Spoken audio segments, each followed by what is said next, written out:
किसी देश के लिए उस चुनाव जो होते हैं वो एक त्योहार की तरह मनाए जाते हैं, या कह सकते हैं कि एक दिवाली जो चुनावों की होती है वो जो है भारत में आने वाली है, यानी कि लोकसभा चुनाव जो है भारत में आने को है। शुरुआत हो चुकी है, घोषणाएं हो चुकी हैं। अब अलग अलग जगहों से, देश के अलग अलग हिस्सों से, अलग अलग सीटों से लोग खड़े होने लगे हैं। कुछ पार्टियों से खड़े हैं, कुछ निर्दलीय खड़े हैं। तो आज हम चंडीगढ़ में हैं और चंडीगढ़ की ही बात करते हैं। चंडीगढ़ से प्रताप सिंह राणा जी हैं जो निर्दलीय खड़े हैं, आज हमारे साथ हैं। आज सर से मिलवाते हैं आपको। सर नमस्कार। नमस्कार सर, पहला सवाल मेरा ये रहेगा आपसे कि आपको अनशन बाबा कहा जाता है, क्या वजह है? जी, इसके पीछे बड़ी लंबी कहानी है। दरअसल जब मैं जॉब में था तो गवर्नर हाउस से मेरी ट्रांसफ़र हुई सेक्रेटरीट में, हरियाणा सिविल सेक्रेटरीट में। तो वहाँ पर कुछ हमारी वेतन विसंगतियों का सिलसिला था। सरकार से हमारी बातचीत हुई तो सरकार, आपको पता, जल्दी से तो एम्प्लॉइज़ की जो मांगे पूरी नहीं करती। तो लोगों ने मुझे वहाँ प्रधान बनाया, हरियाणा स्टेट का प्रधान बनाया। तो उसके बाद हम सरकार के साथ बातचीत करने गए, लेकिन सरकार का अड़ियल रवैया देखते हुए सन 2009 में जनवरी में हमने पहला अनशन मैंने सेक्टर 25 में रखा था। और जो पुराने यहाँ चंडीगढ़ के रिपोर्टर हैं सारे जानते हैं। और 13 दिन अनशन चला था। मतलब कि अन्ना हजारे जी के अनशन से 2-3 साल पहले मेरा अनशन यहाँ पे हुआ था। तो तब मतलब पहला अनशन था। और उसके बाद रिटायरमेंट के बाद जब हम समाज सेवा में आए तो हमारा एक मुद्दा था वहाँ पे रायपुर कला अंडर पास को लेकर के। उसके बारे में हमारी चंडीगढ़ प्रशासन से लगातार बात होती रही, लेकिन वो क्या ना, सरकार से काम कराने बहुत मुश्किल है।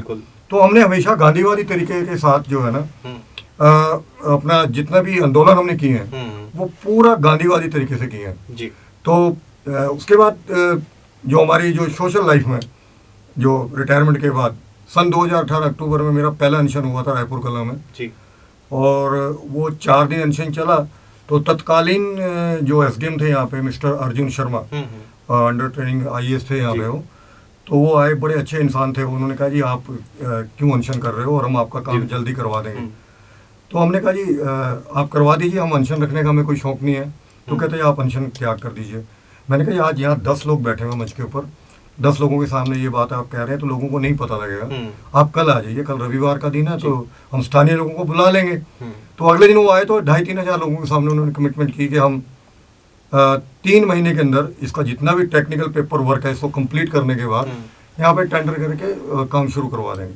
2018 नोट कर लें, आज 2024 है। उसके बाद जब जब हमने अनशन किया तो अधिकारी आए, उन्होंने जूस पिलाया, हर एक अब निर्दलीय की बात जो आपने छेड़ी है ना, उसका भी आगे कारण बताऊंगा। हर राजनीतिक पार्टी का वहाँ पे नुमाइंदा मंच पर आया है। मैं ये नहीं कहूँगा, एक पार्टी का नाम नहीं लूँगा, सबने सहानुभूति दिखाई है। प्रत्येक जो पार्टी का नुमाइंदा था उसने अपनी पार्टी के जो सीनियर अधिकारी से उनके साथ भी बात करी, पदाधिकारियों के साथ, और अफसरों को वहाँ बुलाया और जूस पिलाने के बाद आश्वासन दिया सिर्फ। और आज तक वो परियोजना, उस समय सिंगल लाइन हुआ करती थी, आज डबल लाइन है। गाड़ियां भी दोहरी ज़्यादा हो गई हैं, दोगुनी गाड़ियां हो गई हैं। वंदे भारत भी वहाँ से निकलती है और दुनिया भर की गाड़ियां वहाँ बढ़ गई हैं। इतना ट्रैफिक लोड उस रेलवे क्रॉसिंग के ऊपर है। 1-1.5 लाख जो आदमी है डेली वहाँ से निकलते हैं। अब क्या हुआ कि लास्ट मेरा जो 2023 में अनशन था, हमने रायपुर कला में वहाँ टेंट लगाया। तो वहाँ पे SHO साहब आगे पुलिस को लेकर के, कहता मैं यहाँ पे टेंट नहीं लगने दूंगा। मैंने कहा पहले भी लगते रहे और पहले भी अनशन किया, हम गांधीवादी तरीके से यहाँ पे अपना आंदोलन कर रहे हैं, तो क्या दिक्कत है इसमें? कहता भाई मुझे आदेश है, मैंने नौकरी करनी है, मैं यहाँ पे टेंट नहीं लगने दूंगा। तो मैंने कहा जी आप मेरा टेंट तो खुलवा दोगे, लेकिन जो मेरा अनशन है ना, जो मेरा संकल्प है उसको नहीं डगमगा पाओगे आप। मेरा अनशन चालू रहेगा, मैं अपने घर से बैठ के अनशन करूँगा। और मैं आ गया, घर बैठ गया अनशन पे मैं, और परमात्मा को हमने प्रार्थना करी कि हे परमात्मा हमारी आवाज़ जो है लोगों तक पहुँचे, ताकि ये जो परियोजना लंबित पड़ी है ये जनहित का काम जल्दी हो। तो 4 दिन बाद मेरे एक मित्र हैं बीजेपी से हैं, उनका फ़ोन आया कि राणा जी आप अनशन में बैठे हो, हमें पता नहीं लगा, सोशल मीडिया पे देखा तो अब पता लगा और हम आ रहे हैं। वो मिलने के लिए आए हमारे पास। अगले दिन फिर और बीजेपी के जो, मैं आपको नाम ही ले देता हूँ, महारानी परनीत कौर हैं जो आजकल बीजेपी में चली गई हैं, पहले कांग्रेस में ही थी।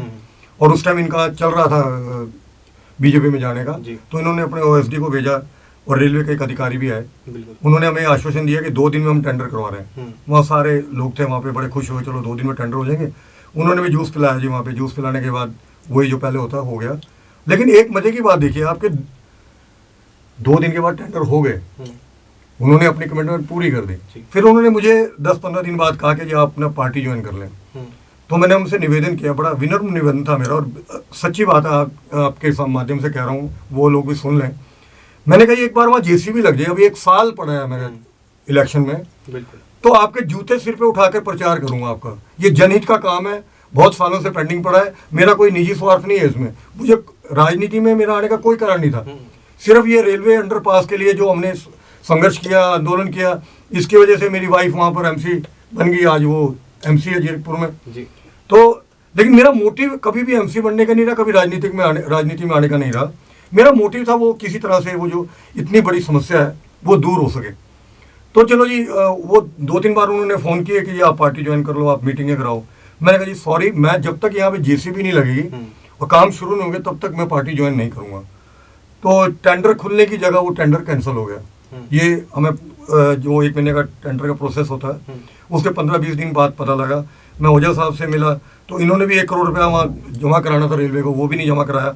मतलब कि पूरा खंडित कर दिया, जितनी परियोजना थी खंडित कर दी।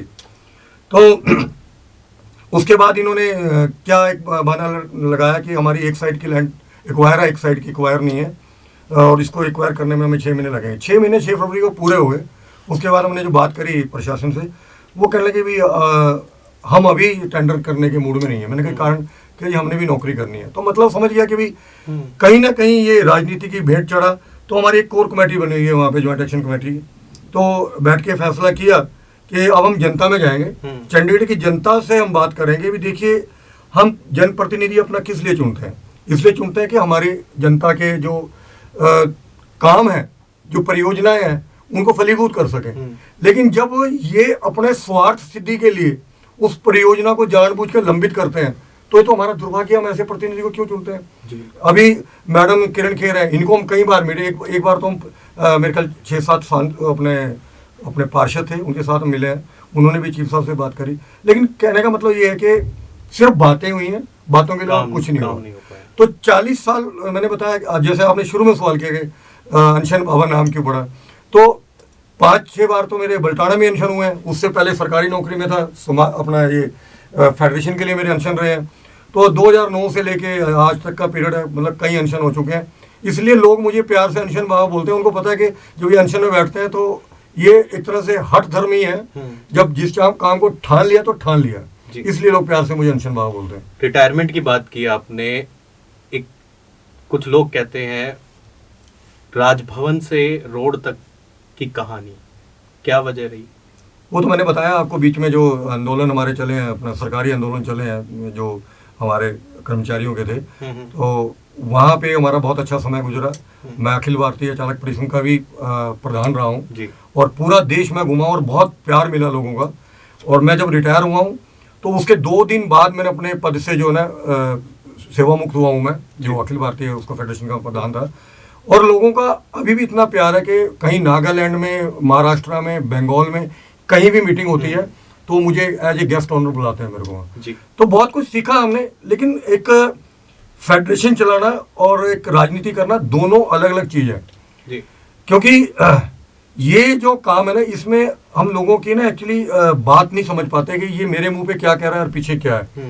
तो सफ़र बहुत अच्छा रहा है मेरा, और राजनीति में आने का मेरा कोई आज तक भी कोई उद्देश्य नहीं था।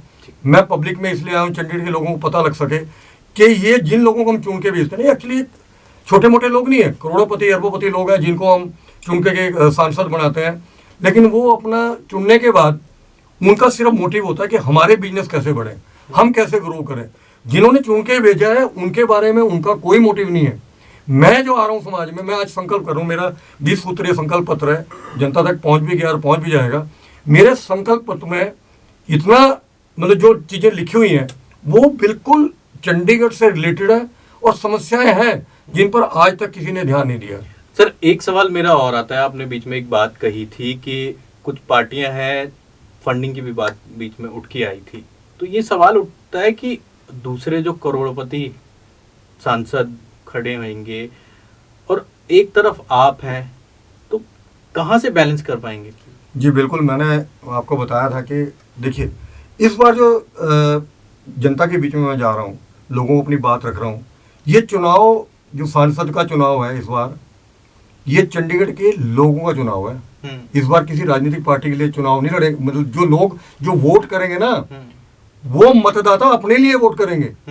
इसलिए सब लोगों को मैंने बताया हुआ है कि मैं पूंजीपति नहीं हूँ। ये तो जो पूंजीपति लोग हैं 1-1 करोड़ रुपए ऐड के ऊपर लगा देंगे, 2-2 करोड़ रुपए खर्च कर देंगे, मतलब एक चुनाव के ऊपर ये मान के लो 10-20 करोड़ रुपए खर्च करते हैं। और मेरे पास तो खर्चने के लिए 1 लाख रुपया भी नहीं है। सही बात बताऊँ आपको, तो मेरा तो प्रचार खुद जनता करेगी, खुद जो चंडीगढ़ के मतदाता हैं वो कड़ी से कड़ी जोड़ेंगे और मेरी बात को आगे तक पहुंचाएंगे। और ये देखना, ये भी एक रिकॉर्ड बनेगा और इलेक्शन कमीशन भी हो सकता है कि इनाम दे कि सबसे कम खर्च के बीच में जो सांसद के चुनाव लड़े हैं वो प्रताप सिंह राणा लड़े हैं और जनहित के मुद्दे उठा करके चुनाव लड़े हैं। ये नहीं कि पार्टी के बड़े बड़े मुद्दे उठाने, मैंने स्थानीय जनता के मुद्दे उठाए हैं, जैसे कि गरीब लोगों के आवास की योजना वगैरह, बहुत सारे मुद्दे हैं, रेगुलर करने की जो कॉन्ट्रैक्ट बेस पे अनुबंध पे लगे हुए हैं, बहुत सारे ऐसे मुद्दे अगली मुलाकात में आपको पूरा विस्तार से हम बताएंगे। अगला जो सवाल है मेरा आपके संकल्प पत्र से ही जुड़ा है जी। चंडीगढ़ में और भी पार्टियों के एमपी आ रहे हैं, बहुत से लोग हैं, इवन पार्षदों की बात मैंने करी, वो भी अपने मुद्दे आए दिन उसमें हाउस मीटिंग में उठाते रहते हैं। एमपी के तौर पे अगर आप खड़े हो रहे हैं तो औरों से अलग जो आपके मुद्दे हैं वो क्या है, वो हमारे लोगों के सामने? जी बिल्कुल, सबसे पहले जो 1 नंबर पे मेरा मुद्दा है वो ही सबसे मुख्य मुद्दा है। कोई पॉलिटिकल पार्टी, आज मेरा चैलेंज है आपके इसके माध्यम से, कि कोई पॉलिटिकल पार्टी उसको टच भी नहीं कर सकती। उसका कारण ये है कि अगर वो उसको टच करते हैं या उसके बारे में कोई इस तरह की घोषणा करते हैं तो उनके पंजाब में, हरियाणा में और हिमाचल में वोट कट जाएंगे। मेरा मुद्दा ये है कि चंडीगढ़ आज तक जो है एक तरह से प्रशासनिक बंधन के बीच में रहा है। यहाँ पर जो अधिकारी आए हैं, एडवाइजर आए हैं, वो बाहर से आते हैं, सेंटर से आते हैं, और यहाँ पर अपना एक मात्र सांसद है हमारी, तो जो भी परियोजना चंडीगढ़ से रिलेटेड होती है वो जाती है, पहले केंद्र को जाती है, वहाँ पे deputy secretary, joint secretary, special secretary करते करते वो 6 महीने में परियोजना पास होकर के आएगी। उसके बाद जो हमारी एकमात्र सांसद बैठी हुई हैं वो कह देती हैं, फॉर एग्जांपल बताता हूँ कि जैसे सन 2014 के बीच में मेट्रो की डीपीआर तैयार थी और यहाँ मेट्रो प्रोजेक्ट ऑलमोस्ट शुरू होना था, तो इन्होंने उसको जो है डिटेल ये कह के करवा दिया कि छोटा सा शहर है, यहाँ जरूरत नहीं है मेट्रो की। आज आपके सामने है, आप दिन में किसी टाइम चंडीगढ़ की सड़कों में निकल जाइए, हर वक्त आपको जाम मिलेगा। तो ये मेरा है कि जब तक चंडीगढ़ पूर्ण राज्य का दर्जा नहीं मिलेगा, रहेगा केंद्र शासित जैसे दिल्ली है, तो तब तक हमारे यहाँ एमएलए नहीं होंगे। जब एमएलए नहीं होंगे तो हमारा मुख्यमंत्री नहीं होगा।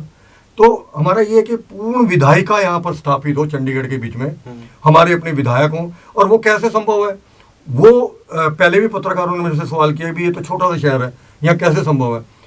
मैंने उनसे यही कहा कि अगर आदमी की विल पावर है ना, आपकी महत्वाकांक्षा है, तो कुछ भी कर सकते हैं। लेकिन यहाँ जितने पॉलिटिकल आज तक सांसद आए हैं उनकी ये विल पावर नहीं रही है, क्योंकि वो केंद्र में पार्टियों से जुड़े हुए हैं, उनकी वोटें कट जाती हैं दूसरे स्टेट में। जिन राज्यों की राजधानी है चंडीगढ़, हाँ, वो लोग आपको ये जो आपका मुद्दा है इस पे ऐतराज नहीं जताएंगे अगर कल को एमपी बन जाते हैं? नहीं, ऐतराज तो मैं एमपी किसका बन रहा हूँ, चंडीगढ़ का बन रहा हूँ ना।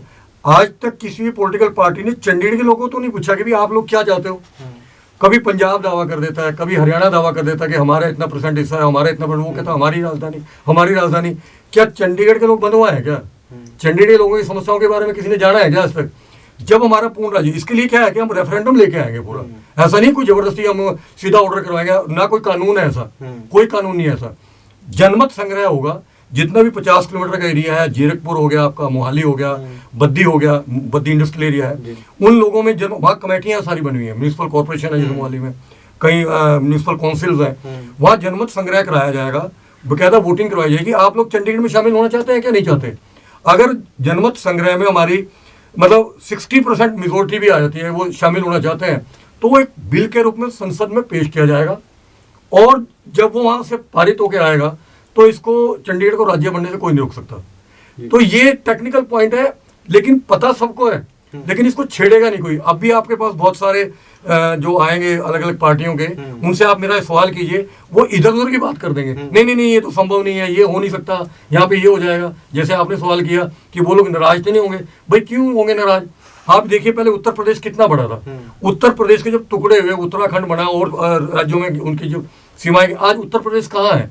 जितना छोटा राज्य होगा उतना ही उन्नति के रास्ते उसके खुलते हैं, जितना मतलब बड़ा राज्य होगा।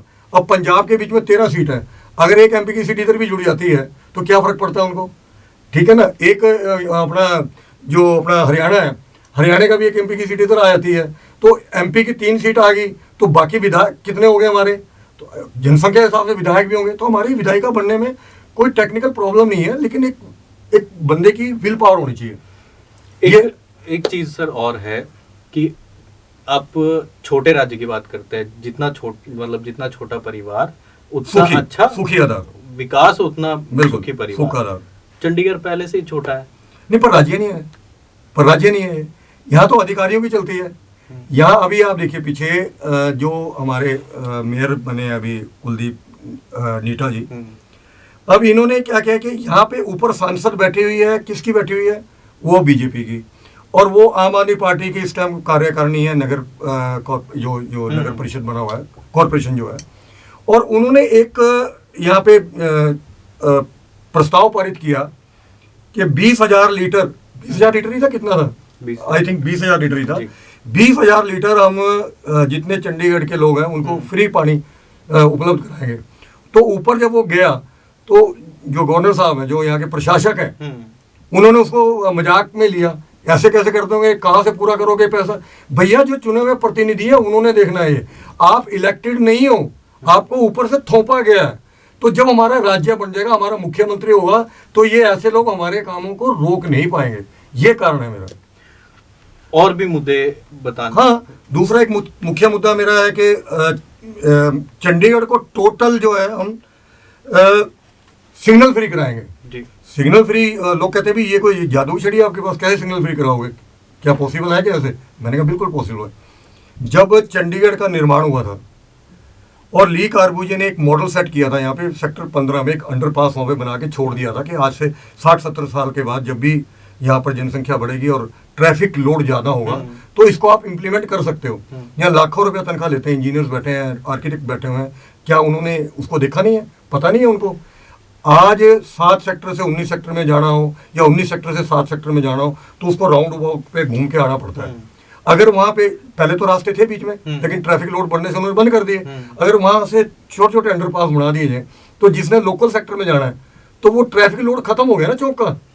और ऐसे जो बड़े चौराहे हैं वहाँ पे भी अंडरपास और फ्लाईओवर सिस्टम बनाए तो रेल लाइटें खत्म है, स्मूथली ट्रैफिक चलेगा, जाम नहीं लगेगा।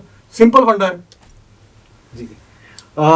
ये थे हमारे साथ राणा जी, जो एमपी के तौर पर उम्मीदवार हैं चंडीगढ़ में, और इनकी जो मुद्दे हैं वो कहीं ना कहीं तक लोगों से जुड़े हुए हैं, लोगों के लिए हैं। जो ग्राउंड लेवल पर जो इनका वर्क है वो इनकी बातों से साफ दिखाई देता है कि कहाँ तक कितना जटिल है। तो अभी के लिए मैं आपसे अलविदा लेना चाहूँगा, आगे फिर किसी नई शख्सियत के साथ दोबारा मिलूंगा। अगर आपने अभी तक हमारे चैनल को सब्सक्राइब नहीं किया है तो आज ही सब्सक्राइब करें